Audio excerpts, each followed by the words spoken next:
जय जोहार, नमस्कार। छत्तीसगढ़िया न्यूज देख रहे हैं आप। छत्तीसगढ़ की तमाम बड़ी खबरों को विस्तार से बताएंगे। मुख्यमंत्री भूपेश बघेल ने कहा कि जमीनी स्तर पर अपने भ्रमण के दौरान सरकारी योजनाओं का सुचारू रूप से संचालन और क्रियान्वयन दिखाई दे रहा है। अधिकांश अधिकारी और कर्मचारी निष्ठापूर्वक काम कर रहे हैं और जो अधिकारी और कर्मचारी लापरवाही के साथ काम कर रहे हैं उनके प्रति कड़ी कार्रवाई भी की जा रही है। मुख्यमंत्री बीते दिनों सूरजपुर जिले के भटगांव में स्थित विश्राम गृह में पत्रकारों से बात कर रहे थे।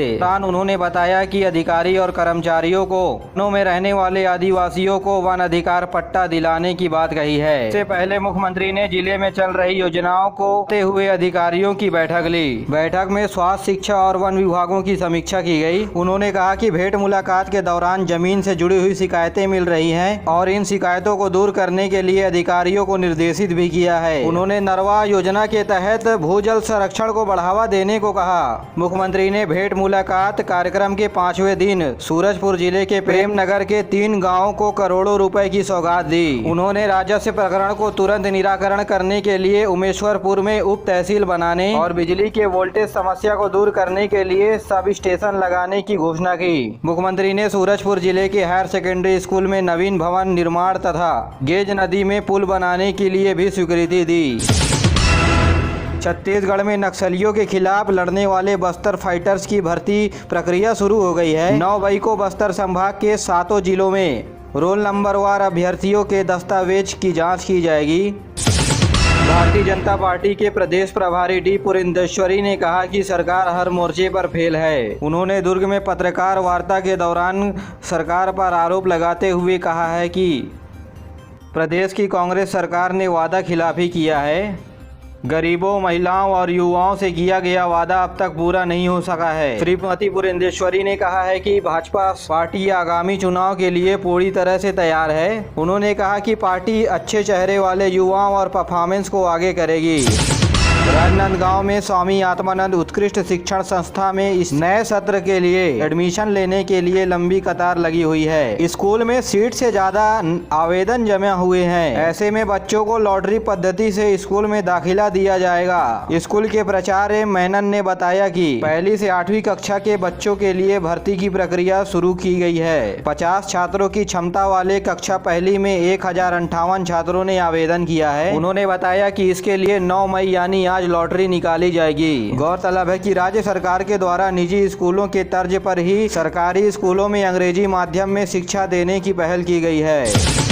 मुंगेली पुलिस ने चिटफंड आरोपी को गिरफ्तार करने के लिए सफलता पाई है। आरोपी को चंडीगढ़ से गिरफ्तार कर न्यायालय में पेश किया गया, जहां से उसे न्यायिक रिमांड पर जेल भेज दिया गया है। गौरतलब है कि इस आरोपी ने एक कंपनी बनाकर जिले वासियों से ठगी की है। बस्तर क्षेत्र में चलाए जा रहे माओवादी उन्मूलन के लिए लोन वर्राटू अभियान से प्रभावित होकर के 4 नक्सलियों ने पुलिस के सामने आत्मसमर्पण किया है। इन माओवादियों के ऊपर बीते 8 वर्षों में विभिन्न गतिविधियों में शामिल होने की खबर पुलिस को मिली थी। आत्मसमर्पण किए हुए नक्सलियों ने समाज के मुख्य धारा से जुड़कर देश के प्रति अपनी जिम्मेदारी को निभाने की इच्छा पुलिस के सामने जताई है।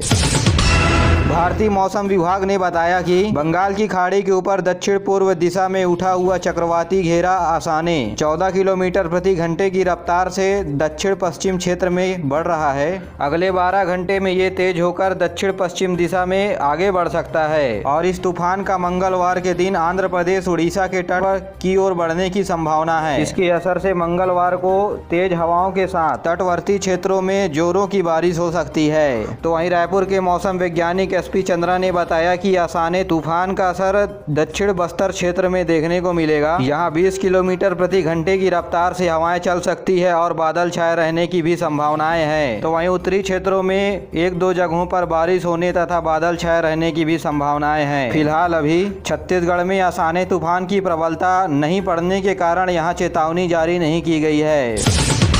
स्वास्थ्य मंत्री टीएस सिंहदेव ने पत्रकारों से बातचीत करते हुए कहा है कि राज्य सरकार की अगली प्राथमिकता पेशा कानून पर रहेगी। पंचायत मंत्री टीएस सिंहदेव ने यह भी बताया कि बस्तर संभाग में पंचायत में होने वाली बैठक नहीं हो रही है। इसके लिए अधिकारियों को हर महीने ग्राम सभा की बैठक आयोजित करने के निर्देश दिए हैं। उन्होंने कहा कि पेशा नियमों को लेकर लोग भ्रम फैला रहे हैं। टीएस सिंहदेव ने मनरेगा कर्मियों से मिलने के बाद कहा कि मनरेगा कर्मियों से मिलना मेरा संयोग था। उन्होंने कहा कि मनरेगा कर्मियों के इच्छा और विचारों को सरकार के सामने रखूंगा।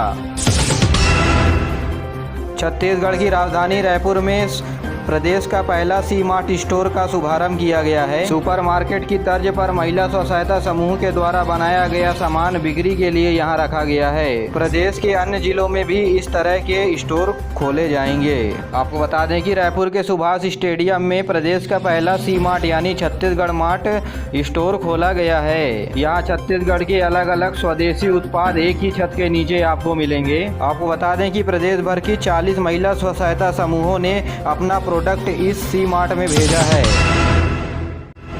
छत्तीसगढ़ में चालू वर्ष साल 2022 के लिए तेंदुपत्ता संग्रहण का काम शुरू हो गया है। राज्य में चालू वित्तीय वर्ष के दौरान 17,17,000 मानक बोरा तेंदुपत्ता एकत्रित करने का लक्ष्य रखा गया है। इसमें से 1,75,400 मानक बोरा तेंदुपत्ता संग्रहण किया जा चुका है। मुख्यमंत्री भूपेश बघेल के आदेशानुसार वन एवं जलवायु पर्यावरण मंत्री मोहम्मद अकबर की अगुवाई में तेंदुपत्ता खरीदने के लिए सभी तैयारियां पूरी कर ली गई है। आपको बता दें कि 26 अप्रैल से ही बस्तर संभाग में तेंदुपत्ता संग्रहण का काम शुरू हो गया था, जिसके बाद अब पूरे राज्य में तेंदुपत्ता संग्रहण का काम शुरू होने वाला है। गौरतलब है कि छत्तीसगढ़ में तेंदुपत्ता संग्रहण दर 4,000 रुपए मानक बोरा निर्धारित की गई है। आपको बता दें कि करीब एक बोरे में 50,000 तेंदुपत्ता मौजूद होते हैं। राज्य में तेंदुपत्ता संग्रहण करने वाले 13 लाख वनवासियों को इस संग्रहण से सीधा लाभ पहुंचेगा।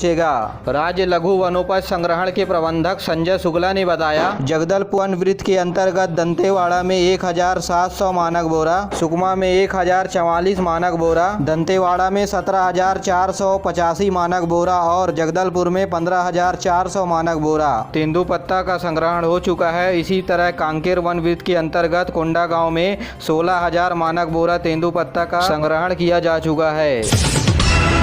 छत्तीसगढ़ में राज्य ओपन बोर्ड की परीक्षाएं खत्म हो गई हैं। 2 साल के बाद परीक्षाएं ऑफलाइन मोड पर आयोजित की गई। छात्रों की कॉपियां अगले सप्ताह से जांची जाएगी और परीक्षा कॉपियों की जांच केंद्रों में होगी। ओपन बोर्ड कोशिश कर रहा है कि 10वीं और 12वीं के रिजल्ट 15 जून से पहले घोषित हो जाएं। गौरतलब है कि इस बार ओपन की परीक्षाओं में 10वीं की कक्षा की परीक्षा देने के लिए 42,000 छात्रों ने परीक्षा दिया, तो वहीं 12वीं की परीक्षा के लिए 73,000 विद्यार्थियों ने परीक्षा दिया।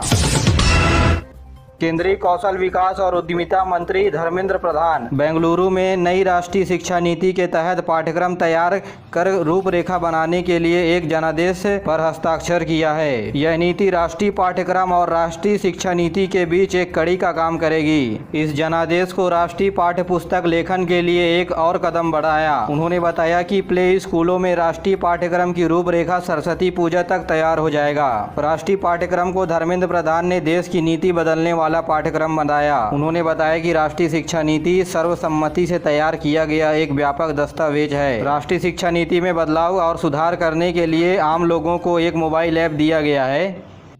प्रदेश के नवनियुक्त शिक्षा सचिव भारती दासन ने कहा कि बच्चों में बोर्ड परीक्षाओं के डर को खत्म करने के लिए ये जरूरी है कि बोर्ड परीक्षा से पहले एक नई परीक्षा ली जाए, ताकि बच्चों के मन में आत्मविश्वास विकसित हो सके।